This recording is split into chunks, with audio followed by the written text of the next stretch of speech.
జై శ్రీకృష్ణ. శ్రీకృష్ణుడు చెప్పిన గీతాసారం. ఎవరైనా మిమ్మల్ని బాధ పెట్టినప్పుడు శ్రీకృష్ణుడు చెప్పిన ఓదార్పు మాటలు. వీడియోని ఎక్కడా స్కిప్ చేయకుండా ఎండ్ వరకు చూడండి. వీడియో నచ్చినట్లయితే తప్పకుండా లైక్ చేసి ఛానల్ని సపోర్ట్ చేయండి. పైనున్న దేవుడి ఆట ఎంత వింత. అతనే రాస్తాడు, అతనే తుడి చేస్తాడు, అతని తిప్పలు పెడతాడు, అతనే దారి చూపిస్తాడు, అతనే చిక్కుల్లో పడేస్తాడు, అతనే ఆ చిక్కుల్ని తీరుస్తాడు. జీవితంలో కష్ట సమయంలో కనిపించడు, కానీ అండగా నీడలా నీతోనే నడుస్తాడు. తిన్నది తాగింది శరీరానికి సొంతమవుతుంది. దానం చేసినది నీతో పాటు నడుస్తోంది. మిగిలినదంతా తుప్పుపట్టి పాడైపోతుంది. డబ్బు నీ ఇంటి వరకు వస్తుంది, కుటుంబం శ్మశానం వరకు తోడుంటుంది. కానీ మంచి పనులు జన్మజన్మలకు నీతో సాగుతాయి. ఎవరైనా మారిపోతే బాధపడకు, ఎందుకంటే మార్పు ప్రకృతి నియమం. జీవితంలో ఏది అర్థం కాకపోతే అని దేవుణ్ణి మీద వదిలే. దేవుడి దగ్గర ఏమీ అడగకు, ఎందుకంటే నీకు ఏం కావాలో అతనికి తెలుసు. దేవుడు సంతోషంగా ఉంచుతాడు, నిన్ను రాజులా చేస్తాడు. మనసు మారితే నిన్ను దారిలో తిప్పే బిచ్చగాడిలా చేస్తాడు. నీవు ఎవరైనా నీ హృదయం ఎలా ఉందో, నీ ఆలోచనలు ఎటు సాగుతాయో అవన్నీ జీవితాన్ని మారుస్తాయి. ఈరోజు మీకోసం కొన్ని ప్రేరణాత్మకమైన అమూల్యమైన గీతాసారాలను ఈ వీడియోలో చూద్దాం. జీవితంలో సానుకూల శక్తిని నింపడమే కాదు, నీ ఆత్మకు నీ ఆలోచనలకు కొత్త దిశను చూపిస్తాయి. ఈ విషయాలు చివరి వరకు చూడండి. అలాగే నచ్చితే తప్పకుండా మన ఛానల్ని సబ్స్క్రైబ్ చేసుకొని రెగ్యులర్గా వాచ్ చేస్తూ ఉండండి. అంతేకాకుండా మీ ఫ్రెండ్స్ అండ్ ఫ్యామిలీ మెంబర్స్ అందరికీ తప్పకుండా షేర్ చేయండి. ఒకసారి దేవర్షి నారదుల వారి మనసులో ఆలోచన వచ్చింది. శ్రీకృష్ణుడి దగ్గర ద్వారకలో ఎన్నో రాజభవనాలు ఉన్నాయి కదా, అలాంటప్పుడు ఒక భవనం అడిగితే నేను సుఖంగా ఉండొచ్చు కదా అని అనుకున్నారు నారదుడు. భగవంతుడి దగ్గరకు వెళ్ళి, ప్రభు, నీ దగ్గర ఎన్నో రాజభవనాలు ఉన్నాయి, నాకు ఒకటి ఇవ్వండి అని అడిగారు. ఇక్కడ తినడానికి తాగడానికి చక్కని ఏర్పాట్లు చేస్తాం కదా అని అడిగారు. కృష్ణుడు ఆలోచించాడు. నారదులు తనకు ప్రియమైన భక్తుడు, సన్యాసి. కానీ రాజకీయ జీవితంలో పడితే వారి భక్తి వైరాగ్యం తగ్గిపోతాయేమో. నేరుగా నేను చెప్పేస్తే నారదులు కోప్పడతారు. ఇన్ని భవనాలు ఉండగా ఒకటి కూడా ఇవ్వలేదని అనుకుంటారు. అందుకే చతురంగా నారదా వెళ్ళి చూడు, ఎక్కడైనా ఖాళీ భవనం ఉంటే నీకు ఇస్తా అన్నారు. నారదుడు ద్వారకలోని రాజభవనాలన్నీ తిరిగారు, కానీ ఒక్క గది కూడా ఖాళీగా లేదు. ఎందుకంటే 16,108 రాణులు వారి 11 మంది పిల్లలతో ఆ భవనాలను నిండిపోయాయి. నిరాశతో తిరిగి వచ్చిన నారదులు, ప్రభు, నాకు ఎక్కడా ఖాళీ గది దొరకలేదు అన్నారు. కృష్ణుడు నవ్వుతూ, అయితే నేనేం చేయను, ఖాళీ ఉంటే ఇచ్చేవాడిని కదా అన్నారు. అప్పుడు నారదులకు ఇది మోసంలా అనిపించింది. భగవంతుడు నాతో ఆటలాడుతున్నాడు, ఇప్పుడు నేను బుద్ధి చెబుతా అనుకున్నారు నారదులు. అందుకే ఆయన భార్య రుక్మిణి దగ్గరకు వెళ్ళారు. రుక్మిణి నారదులను గౌరవంగా ఆదరించింది. ఒకరోజు దానం గురించి చెప్పడం మొదలుపెట్టారు. నీవు ఏది దానం చేస్తావో అది నీకు తిరిగి వస్తుంది అని అన్నారు. రుక్మిణికి ఈ మాట నచ్చింది. నారదులు అడిగారు, నీకు ఎవరంటే ఎక్కువ ఇష్టం రుక్మిణి అని. శ్రీకృష్ణుడు అని సమాధానమిచ్చింది రుక్మిణి. నారదులు, అయితే ప్రతి జన్మలో నీకు కృష్ణుడే దొరకాలంటే ఆయన్ను దానం చెయ్యి అన్నారు. రుక్మిణి ఆలోచించి, అవును, దానం చేస్తే ప్రతి జన్మలో శ్రీకృష్ణుణ్ణి నాతోనే ఉంటాడు అనుకుని సమర్థించింది. నారదులు వెంటనే కృష్ణుడి దగ్గరకు వెళ్ళి, ప్రభు, లేవండి, నాతో రండి అన్నారు. కృష్ణుడు ఆశ్చర్యంగా, ఎక్కడికి, ఎందుకు అని అడిగారు. నారదులు, నేను నిన్ను దానంగా తీసుకున్నా, నీవు నాకు భవనం ఇవ్వలేదు కాబట్టి నిన్ను తీసుకెళ్తాను అన్నారు. అప్పుడు కృష్ణుడు విషయం తెలుసుకొని, రుక్మిణి దానం చేసిందా, సరే నేను వస్తా, కానీ ఆమెను ఒకసారి కలిసి వస్తాను అన్నారు. ఆయన తన పట్టుబట్టలు నగలు తీసేసి సన్యాసి వేషం ధరించారు. శరీరం అంతా బూడిద రాసుకుని కమండలం పట్టుకుని రుక్మిణి దగ్గరకు వెళ్ళారు. రుక్మిణి ఆయన వేషాన్ని చూసి భయపడింది. ప్రభు, ఇదేమిటి, సాధువేషం ఎందుకు అని అడిగింది. కృష్ణుడు, నీవు నన్ను దానం చేశావు కదా, ఇక నేను నారదులతో వెళ్ళాలి అన్నారు.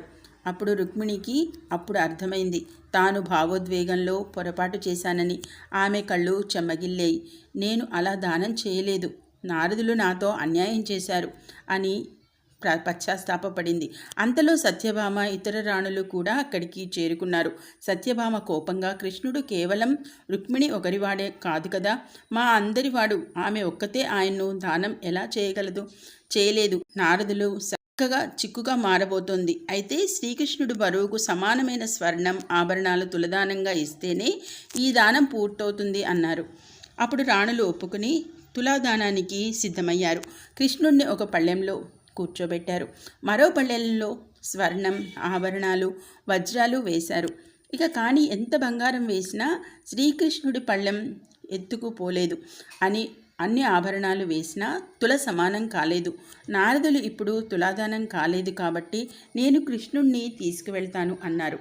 అప్పుడు శ్రీకృష్ణుడు రుక్మిణికి సైగ చేసి అన్ని ఆభరణాలు తీసేసి ఒక తులసి ఆకు పెట్టు అన్నారు. రుక్మిణి అలాగే చేసింది. తులసి ఆకు పళ్ళెలో పెట్టగానే కృష్ణుడి పళ్ళెం పైకి లేచింది. తులాదానం పూర్తయింది. నారదులకు అప్పుడు అర్థమైంది, ఇదంతా కృష్ణుడి లీల. ప్రభు, నీవు నాతో ఆటలాడుతున్నావు. కృష్ణుడు నవ్వుతూ, నారదా, ఇది నా ఆట, నీవు దీనిలో భాగం అయ్యావు అన్నారు. అప్పుడు నారదుడు చివరిగా, ప్రభు, నా మోహం శోకం పోయి పరంధామాన్ని చేరే వరమివ్వు అని అడిగాడు. అప్పుడు శ్రీకృష్ణుడు హత్తుకుని, నీ ముక్తికి నీకు దొరుకుతుంది అన్నాడు. ఈ కథ చెప్పే గొప్ప సత్యం ఏంటంటే, స్వచ్ఛమైన భక్తి, ప్రేమ ధనంతో, ఐశ్వర్యంతో, భౌతిక సంపదలతో కొలవబడదు. దేవుడి సాంగత్యం, ఆయన అనుగ్రహం ఏ దానంతో సమానం కాదు. ప్రేమ సమర్పణ మాత్రమే దేవుడి కృపను పొందే నిజమైన మార్గం. భౌతిక సుఖాల కోసం ఆరాటం మనల్ని దేవుడికి దూరం చేస్తోంది. కానీ సాదాసీదాగా వైరాగ్యంతో జీవిస్తే ఆయన సరైన దారిలో ఉంటాం. తోడి చేసినంత మాత్రాన భాగ్యరాతలు తొలగవు. మంచి కర్మలు చేస్తూ సాగు. దేవుడి మహిమ చూడు. బాధ లేకపోతే సుఖం విలువ తెలిసేది కాదు అని కేవలం కోరికతో సిద్ధించిపోతే ఈ లోకంలో దేవుడిని అవసరం ఉండేదే కాదు. బృందావనంలో ఒక గోపిక ప్రతిరోజు మధురకు పాలు పెరుగు అమ్మడానికి వెళ్ళేది.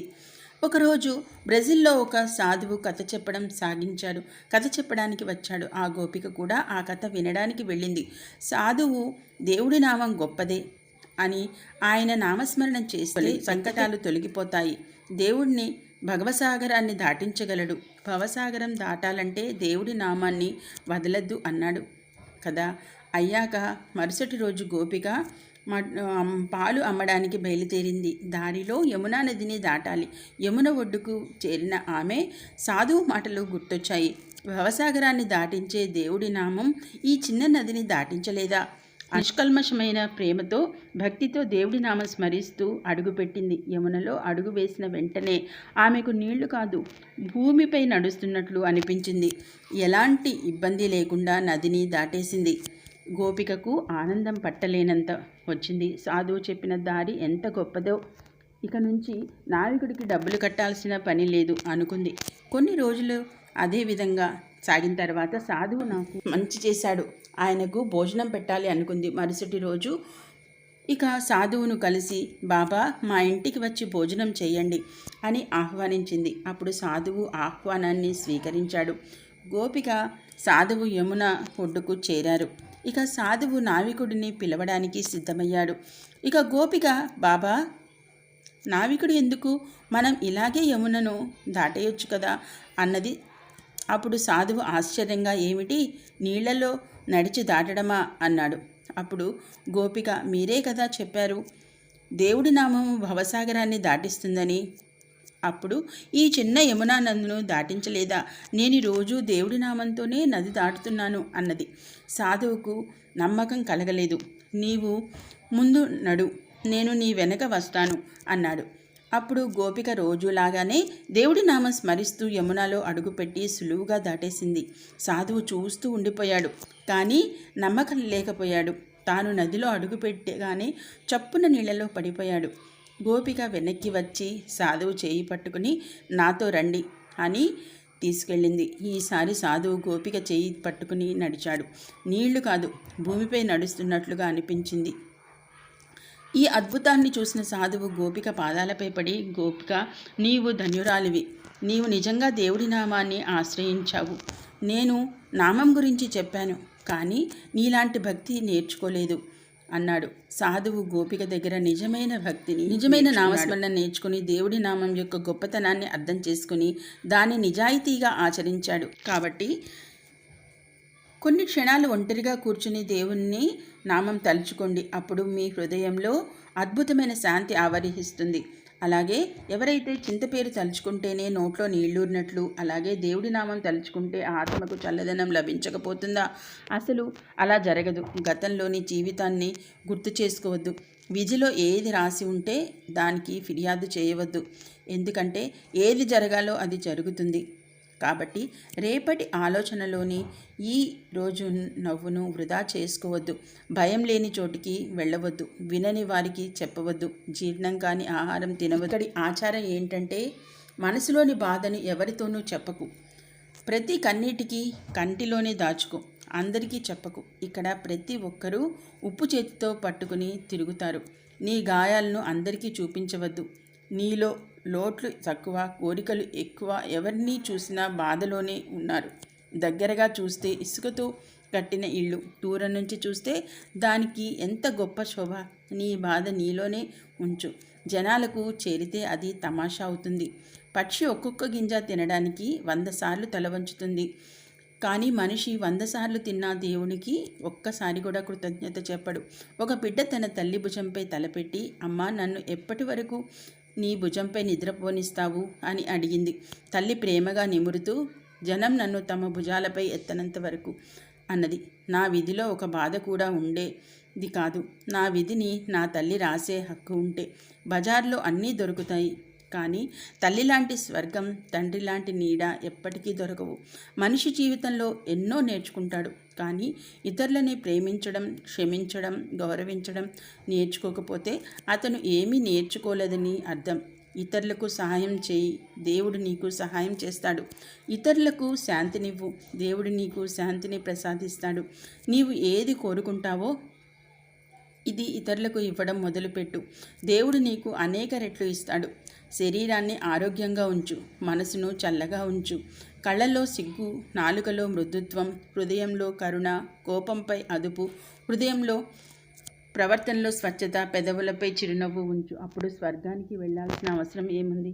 నీ జీవితమే స్వర్గం. జీవితం రోడ్డు లాంటిది. ఎప్పుడూ సరళంగా ఉండదు. కొంత దూరం తర్వాత మలుపు తప్పదు. కాబట్టి ఓర్పుతో నడుచుకుంటూ పో. నీ జీవితాల్లో సుఖమైన మలుపు నీ కోసం ఎదురు చూస్తోంది. కష్టాలు తలుపు తట్టినప్పుడు భయపడకు, నిర్భయంగా తలుపు తెరువు. ఎందుకంటే విజయం మారువేషంలోనే వస్తుంది. భయం దాటితేనే విజయం సిద్ధిస్తుంది. అలాగే కాలం తిరిగినప్పుడు అన్నీ తిరిగిపోతాయి. మంచి రోజుల్లో గర్వపడకు, చెడు రోజుల్లో ఓర్పు చూపు. సత్యానికి సాటి లేదని అంటారు, కానీ ఈ రోజుల్లో అబద్ధాన్ని గుర్తించడం చాలా కష్టం. నగరంలో మనుషులు ఎందరో ఉన్నారు, కానీ హృదయంతో ఆరాధించే వాళ్ళు కొందరే. తల్లిదండ్రుల సేవ, నీవు ఇచ్చే అమాంతం నీ పాపాల ఖాతా తెరిచినప్పుడు జనం ఇలా ఆలోచిస్తారు, పట్టణం మొత్తం కాలిపోయినా నా ఇల్లు మాత్రం కాపాడబడాలి. మనుషుల సమస్య ఏంటంటే నీ గోడ కంటే నా గోడ ఎత్తుగా ఉండారు అడిగాడు. అన్నీ కోల్పోవడం కంటే దారుణం ఏంటి? దానికి అద్భుతమైన సమాధానం వచ్చింది. అన్నీ కోల్పోవడం కంటే అన్నింటికీ తిరగ సాధించడం గలగడం. కోల్పోవడం దారుణం. ఆశ ఉన్నవాడు 100 సార్లు ఓడినా ఓడడు. జీవితంలో ఎప్పుడూ నిరాశే వరకు. నిరాశ అనేది ఒక ఊపిలోకి తొలి అడుగు. ఒక అడుగు వేస్తే రెండో అడుగు వేయ అవసరం లేదు. ఎందుకంటే ఆ ఊపిని నిన్ను లాగేస్తుంది. జీవితం ఒక అందమైన పుస్తకం, కానీ దాని ప్రతి పేజీ అందంగా ఉంటుందని లేదు. ఒకవేళ శాంతి, సుఖం, ఊరట లేని పేజీ వస్తే ఓర్పు చూపు. దేవుడి నుంచి ఊహించని వాటిని తీసేస్తే నీవు ఊహించని వాటిని కూడా ఇస్తాడు. ఆయన ఇంట్లో ఆలస్యం ఉంది, కానీ అన్యాయం లేదు. జీవితం అందమైనది, దాన్ని ప్రేమించు. రాత్రి గడిచాక ఉదయం కోసం ఎదురుచూడు. కష్టాలు అందరి దృష్టిని ఆకర్షిస్తాయి, కానీ విధి కన్నా నీపై నీవు నమ్మకం పెంచుకో. ఒక తలుపు మూసుకుంటే మరో తలుపు తెరుచుకుంటుంది, కానీ మూసుకున్న తలుపునే మనం చూస్తూ బాధపడుతూ ఉంటాం. తెరుచుకున్న తలుపు కనిపించదు. చెడు సమయం నీకు జీవిత సత్యాలను చూపిస్తుంది. మంచి సమయంలో ఊహించనివి కష్టాలు బలంగా మారే మెట్లు. ధైర్యం కోల్పోకు. ఆ దేవుడు నిన్ను ఎంచుకున్నాడని సంతోషించు. జీవితం సులభం కాదు, నీవే దాన్ని సులభతరం చేసుకోవాలి. కొంత ఓర్పుతో, కొంత భరించి, చాలా విషయాలను విస్మరించి నీవు ఒంటరిని అనుకోవద్దు. నీవు ఒంటరిగా సరిపోతావని గ్రహించు. నీ జీవితాన్ని మార్చే వ్యక్తిని వెతుక్కున్నావా? అద్దంలో చూడు. నీ దారిని నీవు సృష్టించుకో. మనం ఒంటరిగా పుడతాం, ఒంటరిగానే చనిపోతాం. నీవు తప్ప మరెవరూ నీ విధిని నిర్ణయించలేరు. ఏడుపు మాని నీ విధితో నీవు పోరాడు. ఎందుకంటే తోడున్నవాడే కూడా శ్మశానం వరకే వస్తాడు. జీవిత యుద్ధాల్లో నీవే కృష్ణుడు, నీవే అర్జునుడు. ప్రతిరోజు నీతో నీవు ఈ మహాభారతాన్ని పోరాడాలి. విజయం సాధించాలంటే ఒంటరిగా ముందుకు సాగాలి. జనం నీతో అప్పుడు చేరుతారు. నీవు విజయం సాధించిన అప్పుడు జీవితాల్లో ఎంత బిజీగా ఉండు. పశ్చాత్తాపం, బాధను, ఫలితాలకు సమయం లేకుండా చూడు. ఖాళీగా ఉన్న వాడే ఎక్కువ బాధపడతాడు. నీవు నేర్చుకోవాలనుకుంటే నీ ప్రతి తప్పు నీకు పాఠం చెబుతుంది. రోజును మొదలుపెట్టు, కలలతో ముగించు. ప్రతిరోజు కొత్త అనుభవాలతో, కొత్త తనంతో నేర్చుకొని సానుకూల ఆలోచనలతో ముగించు. ఎంత కష్టమైనా రేపటి రోజు కొత్త అవకాశాలను తెస్తుంది. నీవు ఆలోచించే అలవాటు ఉంటే ఈ రోజు గురించి ఆలోచించు. కృషి చేయాలనుకుంటే నిన్ను నీవు ఉన్నతంగా తీర్చిదిద్దుకో. అలాగే నీ చూపుని ఎత్తు, ఎప్పుడు ఉన్నతంగా ఎత్తు. నీ ప్రయత్నాలను నిన్ను బాగుపరచడానికే పురోగతికి ఉండాలి. అలాగే ఓర్పు అనేది చేదువేర్లు కలిగిన చెట్టు, కానీ దాని పండ్లు ఎప్పుడూ తీపిగా. ఈ వీడియో మీకు నచ్చినట్లయితే తప్పకుండా వీడియోని లైక్ చేసి మీ ఫ్రెండ్స్ అండ్ ఫ్యామిలీ మెంబర్స్ అందరికీ తప్పకుండా షేర్ చేయండి. అలాగే జై శ్రీకృష్ణ అని కామెంట్ చేయండి. భగవద్గీతలోని మరో మంచి అంశంతో నెక్స్ట్ వీడియోలో మళ్ళీ కలుద్దాం. అంతవరకు జై శ్రీకృష్ణ.